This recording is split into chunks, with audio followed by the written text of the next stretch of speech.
Hello everyone, I hope everybody is doing great.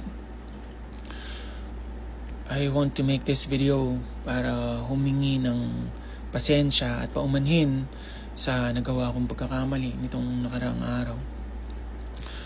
I made a mistake po dahil sinabi ko in public yung usapan namin in private na dapat kami lang dalawa yung nakakaalam. Kamali po ako dahil nagpadala po ako sa galit at emosyon ko dahil sa mga salitang masasakit na ibinabato sa akin. Alam ko po na yung pagkakamali na yun has made a bad impact sa TikTok community.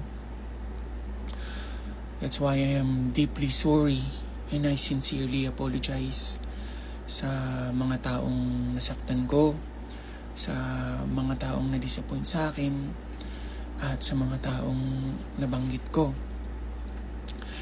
Na-realize ko po nung humupa na yung emosyon ko na mali yung nagawa ko, na hindi ko po dapat sinabi sa publiko yung mga pribadong usapan na kami lang dapat yung may alam. Hihingi po ako ng paumanhin sa inyo. Sana po mapatawad niyo po ako. Itong platform ko po has been very positive. At ang goal ko po is to spread love and happiness. Dahil alam ko na TikTok is somehow our escape sa magulong mundo. Pero nakagawa po ako ng pagkakamali at nagpasira po ako sa emosyon ko. Tao lang po ako nagkakamali, but that doesn't conceal the fact na nagkamali po ako. Kaya yun po ang hinihingi ko ng paumanhin sa inyo. Once this thing happen again in the future, pagsisikapan ko po na mas maging maingat at mas maging sensitive sa magiging reaction ko at pipilitin ko pong hindi magpasira o magpadala sa emosyon ko to handle this kind of situations better.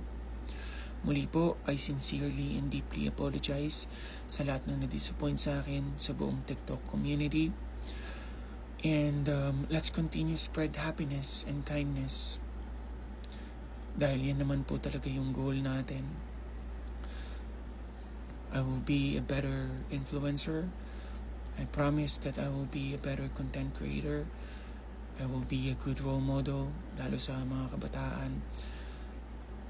Paumanhin pong muli at maraming salamat po sa pag-unawa ninyo. God bless everyone.